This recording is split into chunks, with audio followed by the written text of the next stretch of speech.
Good morning. I am in my hammock for the second night. The last night of this trip, actually, it's the morning time. Got a little rain at about 5 this morning. A little thunderstorm came through.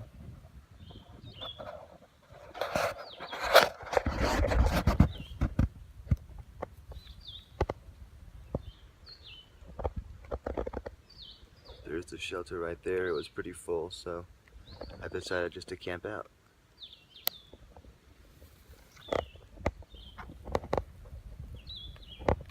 That's my little home. Keep my stuff underneath. Letting the stove cool down. Put my rain jacket over my backpack, just in case. See my little light in the wind here?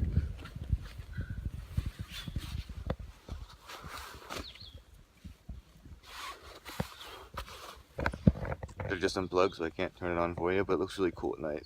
It's like stars. I'm gonna pack up. A lot of downhill today. One thing that I was informed of, and I think I heard this before, I just forgot, was to double your socks. Get a thin sock. See? I have a thin sock right here. This is my very thin Smart Wool sock, and then I have a thicker, full, like wool-rich sock right here that goes on top. Hopefully that'll help me not get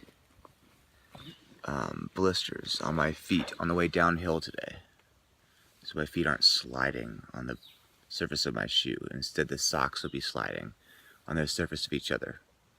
At least that's the idea. Alright, time to go hiking in a thunderstorm. I don't know if you can hear that roll of thunder as it came through. I will see you all either on the trail or when we get to Fontana Dam.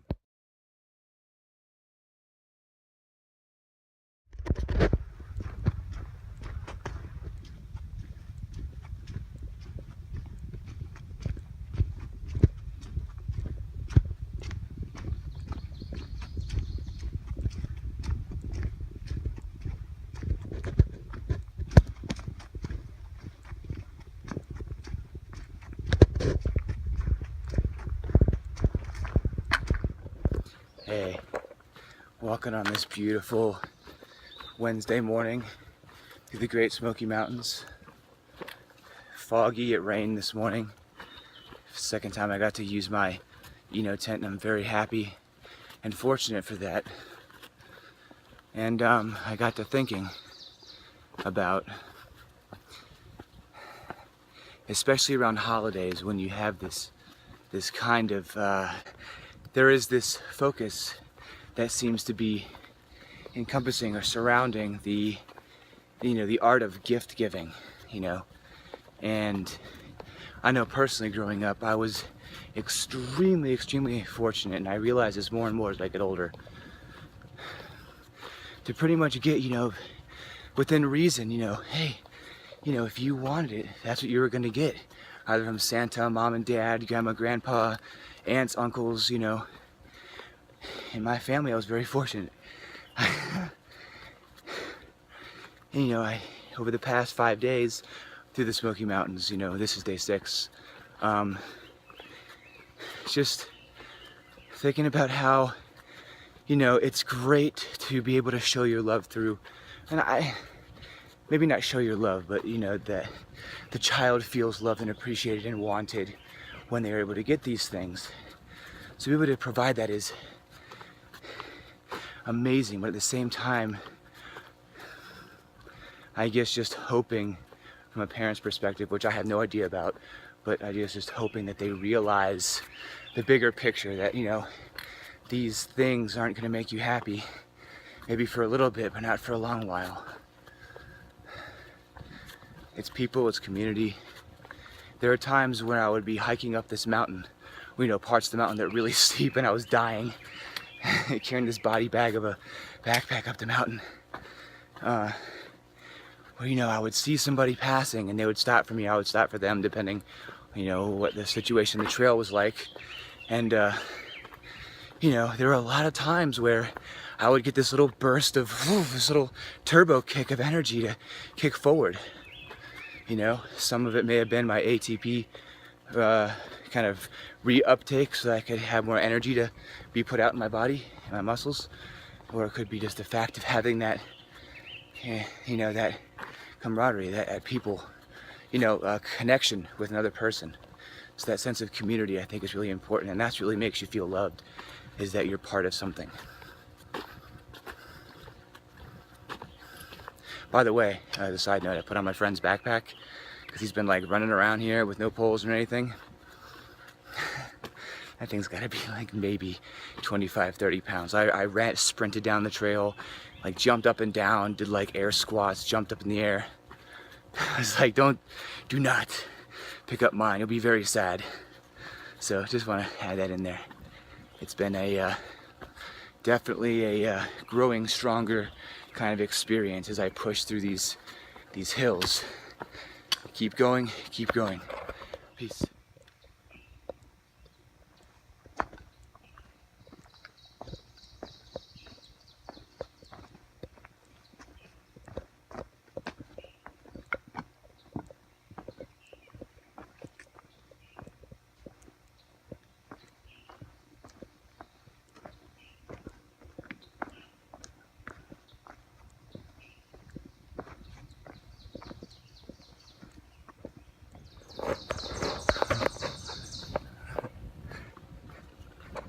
It feels so good out here right now. Look at this.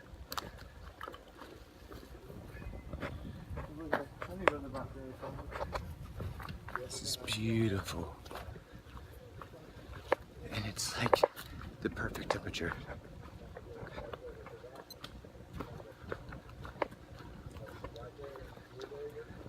It's like 70 degrees with like a constant wind. Beautiful. Oh God, I love this. Just as an added point to my conversation earlier about appreciating things. I've already mentioned it in other videos, but the uphills and the downhills of this trail and how they really kind of balance each other out, right? Because I would hate the uphills if it wasn't for the downhills and what that does, and vice versa. So that good balance of having two different extremes, you know, makes you appreciate those mellow mediums.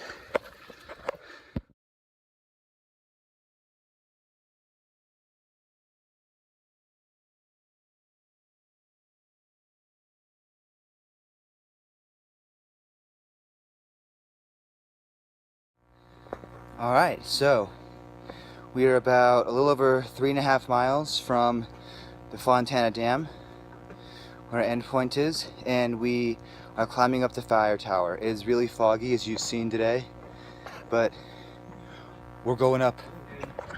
All right, gonna keep this very short.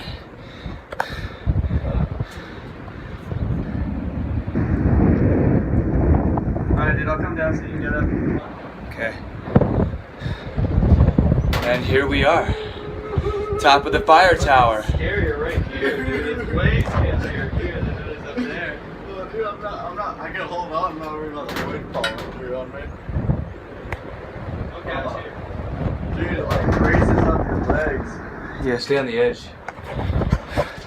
All right, going back down. That would be awesome. All right, last video before I make it back down. Just wanted to, you know, try and get a picture, but there is really no picture to have.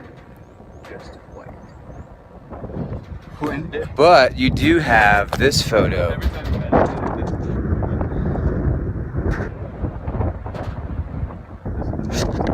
This is all loading. Yeah, this is loading. Now, Just jump. on to the bottom. So I was just thinking, as I'm making my big descent down to the Fontana Dam, so as steep as it was coming up, it's as steep as it is coming down. And I'm noticing how much of a strain it is on different parts of my body, right? And how again it can make you appreciate one evil over the other. For me, this downhill is a lot. Well, it's actually equally as intense, just in a different way. It's on the the quads, the thigh muscles. Involves the feet, the shins. The quads are on fire. Trying to go down the hill correctly. And if you do happen to run into an issue, try to not allow yourself to get into faulty or crappy movement positions. Try to keep moving in the correct position, if you absolutely can. And take your time. I think this is what this is really about, is being able to, you know, respect, I guess, in a certain way, respect the mountain, respect what you're doing.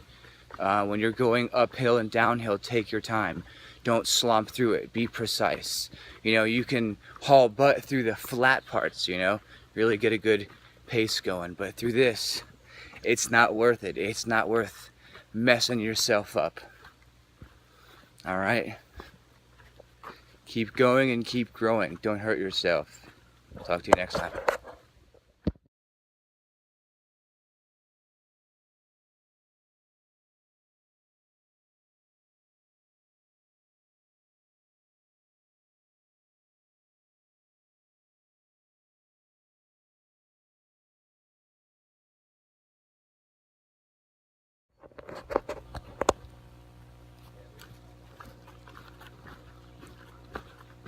All right. This is it. Nice little stretch here. Into the trail and onto the dam.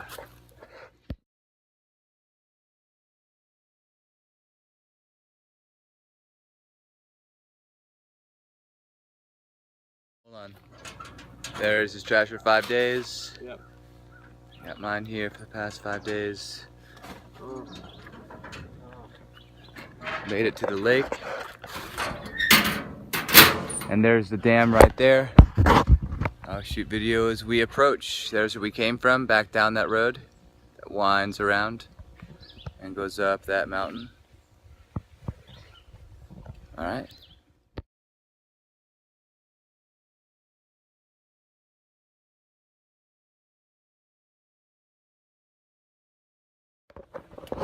All right. About to finish the crossing the bridge here.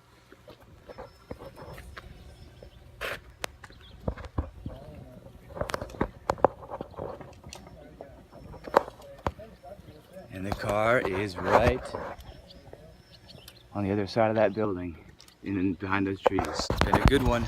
Now time to eat. Woo!